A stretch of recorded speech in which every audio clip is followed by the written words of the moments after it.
get your food from? Well, Was it wartime or it was after no, the war? it was after the war, obviously, because Bernard had been demobbed from the Navy, Yes. and we still had ration books, very much rationed. Clothing was rationed, food was rationed, just about everything was rationed. And with the ration book, you had to register at one particular shop for your rations, and when you needed groceries, you would go to this particular shop with your ration book, and you could buy whatever you were entitled to, butter, sugar, whatever, and the ration book was stamped so that they knew how much you'd had and how much more you were still entitled to. So that worked quite well. Where did you get your groceries? For groceries, there was a small shop just at the end of Shillington Road, and it was run by Mrs. Tomlin, and I did get rations there for quite a while, and then I decided I might get a better variety if I went on the bus to Hitchin. So I then registered with the Home and Colonial, and I found them very good. For bread, we had a wonderful baker's in Shillington Road called Ashton's, and one of the sons used to bring my bread down in a large basket. I don't think they delivered everywhere, but I suppose because I was way down off the road and had small children, they thought I could do with some help. So I had bread from Ashton's, and things like milk and eggs. Bernard's uncle was a farmer, and he had a cow, and a lot of people in the village kept chickens, because after the farmers had gone round the cornfield and cut the corn, people were allowed to go in afterwards and pick up all the little scraps of corn from the field to feed their chickens. So that worked very well. What about shoes and Well, shoes, of course, you had clothing coupons, so you couldn't just go in anywhere and buy a new pair of shoes or anything else, come to that, because clothing coupons were very similar to the ration books, and you had to give up a certain number of coupons for whatever it was you were buying.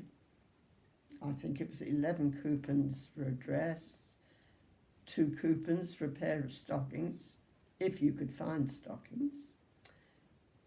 And otherwise, it was a case of make, do and mend.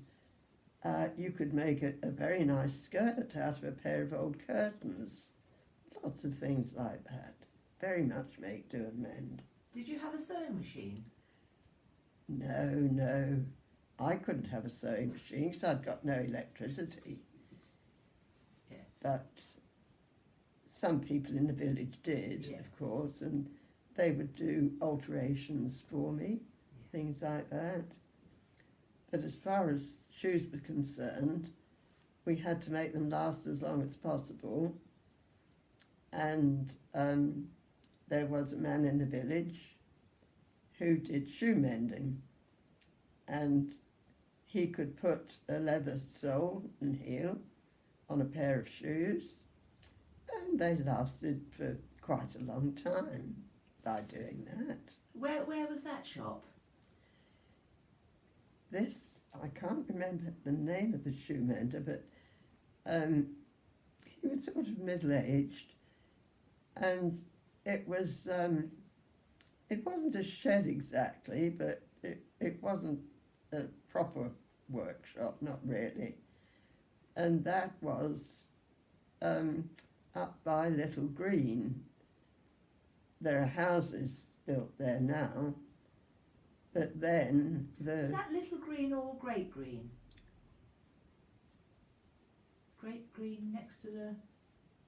No, I suppose actually that was Great Green. It was because Great that was Green, the yes. larger one. Yes. Yes, it was the larger It was the one. Great Green up on, by the public house, by the, what was the White Horse. Yes, yes, and that's a long time ago. But he was always there and very obliging, and didn't take very long to do it. So that was a great help as well. When you caught the bus into Hitchin, how did you go into, which buses were there? Well, we had two firms. One was Birch Brothers, a single-decker bus. The other was Eastern National, a double-decker. And mostly they came from Shillington.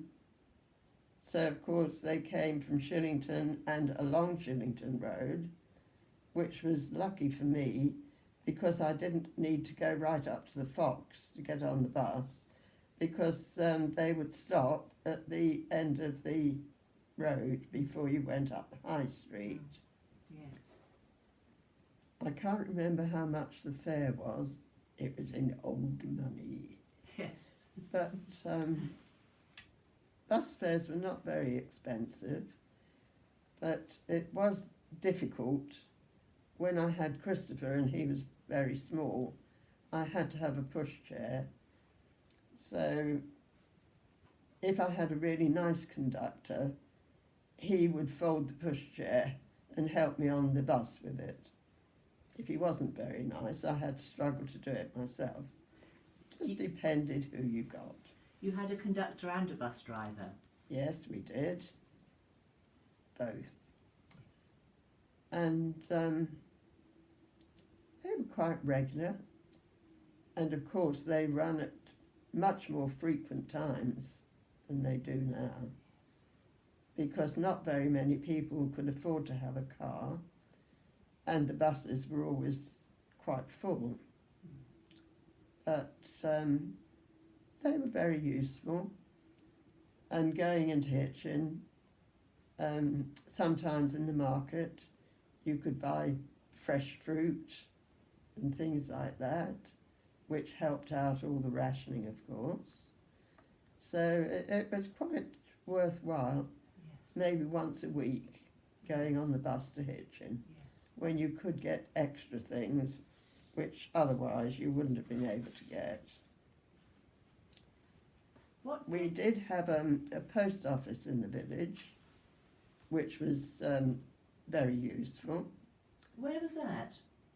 That was not opposite the pond. Well, it was pretty well opposite the pond. And it didn't have a shop with it, as it does now. But at least it was a post office where we could buy stamps or whatever.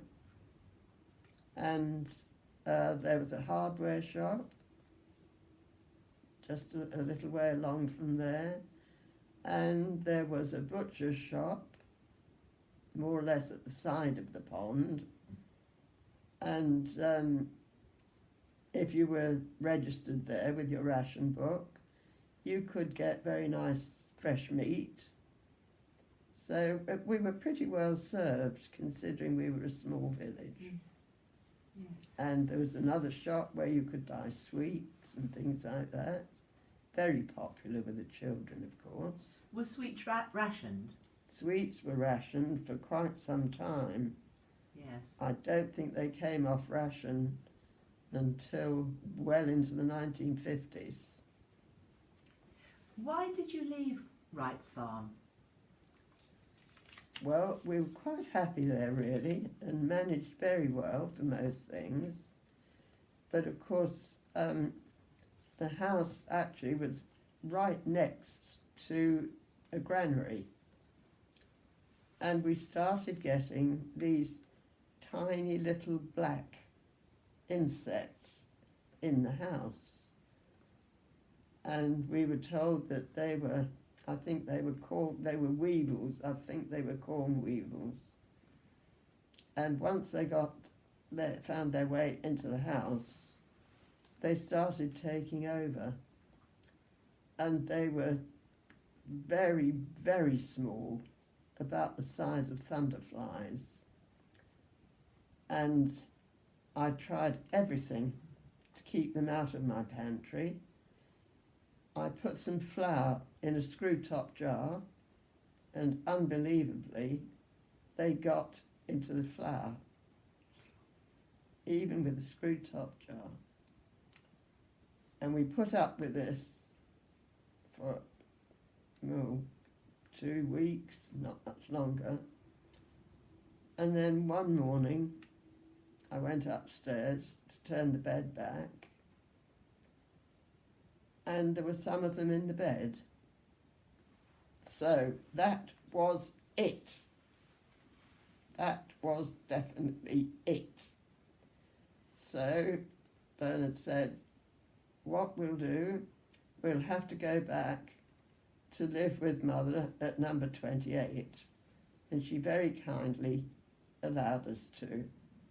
Christopher was about 4, and Stephen, I suppose, was still more or less a baby, about 13, 15 months. So Bernard found an architect, and his mother very kindly gave us the piece of land to build on. And we had the house built in 1952. Yes. And I have lived here ever since, and I'm now 94. And what happened to Wright's farm?